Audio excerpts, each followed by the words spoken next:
Hello everybody, welcome back to reaDIYsteaDIY. If it's your first time here, thank you so much for joining us. So I've been looking at my deck for the last little while thinking, wow, there's like at least 9 years of grunge on that thing.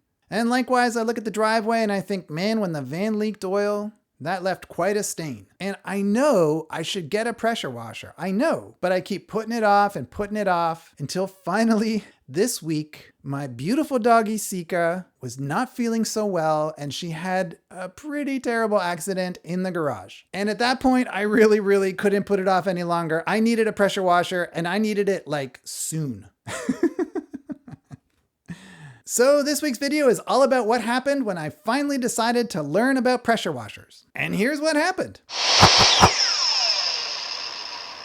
So as I always say, you can't be good at something if you don't practice. And in the end, I had never practiced using a pressure washer. So I knew a couple of things. One, I wasn't going to be very good at it at first. And two, I couldn't get good at it if I didn't practice. This seemed like a good time to start practicing. I had a big mess in my garage that I had to clean up rather urgently. I had some oil stains on my driveway. Those needed cleaning up. And then I had a deck. And I know that decks, especially with pressure washers, can be a little bit delicate. The water that comes out of a pressure washer comes out pretty hard, pretty fast, and it can do some damage to wood. So you want to really kind of work your technique and get good at pressure washing a deck, especially with like a gas pressure washer that has a lot of force behind it. And my deck, coincidentally, 1 is very old, 2 is very dirty, 3 probably is one that needs to be replaced. So it seemed like a pretty good time to practice pressure washing a deck. I figured in the end, all 3 things wouldn't get dirtier, and as long as I didn't destroy them, I was gonna come out ahead. I figured if I was careful and cautious, which I usually am, I would probably learn something and end up with cleaner surfaces in my life. So I decided to get a pressure washer. I decided against buying pretty quickly. I didn't want to store the thing, especially a gas-based one. Gas-based tools in Canada through the winter, that's a hard store. They take up a lot of space, they're pretty heavy, they're kind of messy. I thought if I go and rent one of these things, then basically the rental fee is paying somebody else to store it for me. That felt good. Also, I wasn't gonna have to worry about the gas, I wasn't gonna have to worry about the oil, and I could probably get some pretty good advice about how to use it. Since I was a rookie,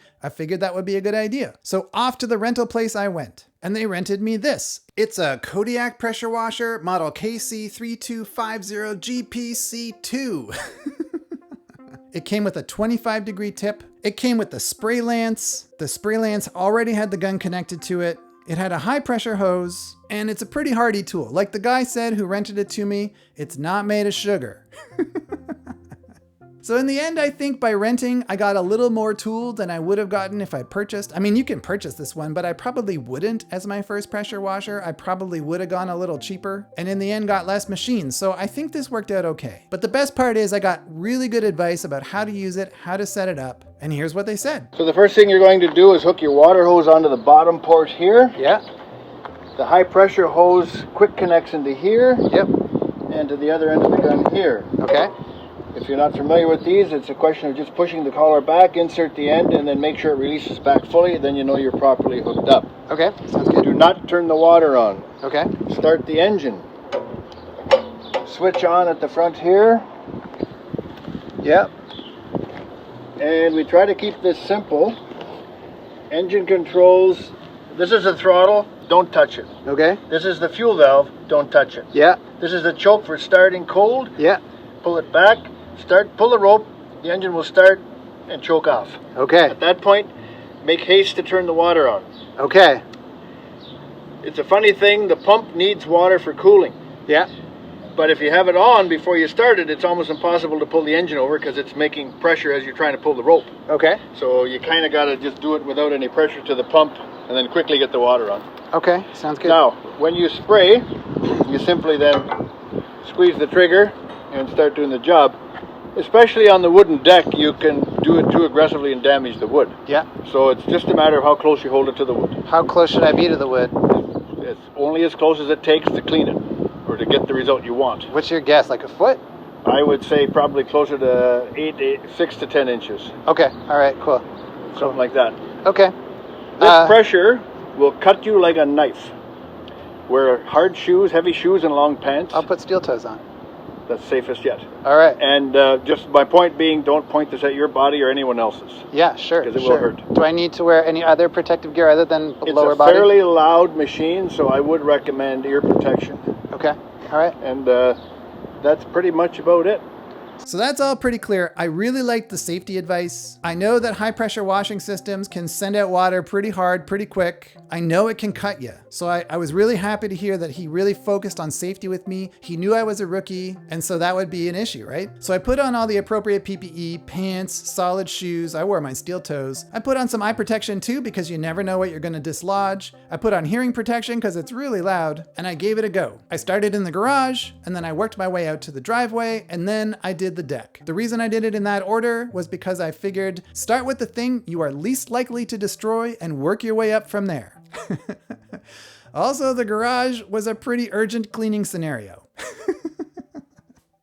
So the garage went pretty well. Most of the stains and stuff in there were pretty new, and they weren't super sunk into the concrete. It cleaned up pretty well. The driveway, on the other hand, was a little bit different. Some of those oil stains had been there a while, and I was only using water with the pressure washer. I didn't use any soap. And as you know, oil and water don't mix. So I wasn't expecting magic here, but I was expecting a little bit more. I think next time if I'm gonna have to clean some oil stains, I think the idea is use it with detergent, maybe scrub the detergent in and then pressure wash, something like that. But live and learn. So finally I moved on to the deck. I figured I had a little bit of time with this machine to kind of get to know it and to try to work on some technique. Pressure washing is a lot like sanding, surprisingly. It's kind of like sanding with water. And so just like using a power sander, you don't want to spend too much time in one place or you'll remove too much material in that place. You want to keep it moving fluidly and smoothly and consistently. You want to get your timing right, and when you change direction, you don't want to dawdle when you do that. Most of all, you want the pressure to be consistent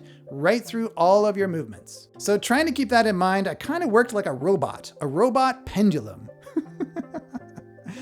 I worked with the grain of the wood just the same way you would if you were sanding. And I moved back and forth trying to keep the nozzle of the spray washer equidistant from the surface of the deck at every point along the movement. Because if I got too close, I was gonna ding the wood up a little. In the end, I only did an okay job. Luckily, this isn't a deck that I care about super much. It's not new, it's not fancy. So if I did mess it up a little bit, as long as I wasn't using a really harsh nozzle with really harsh spray where I really could have gouged the wood, I figured I'd be okay. And in the end, that's exactly what happened. I got most of the gunk off, the mildew, the old rust stains. The deck does look better. But there are little marks you can see where I changed direction and spent a little bit too long or got a little bit too close with the water. And I kind of think if this was an important deck to me, if this was a new deck or a valuable deck, I'd be a little disappointed. But that's the thing, right? You look at the manual, there's no real mention of technique. It's really something you gotta kind of develop. It's kind of an art.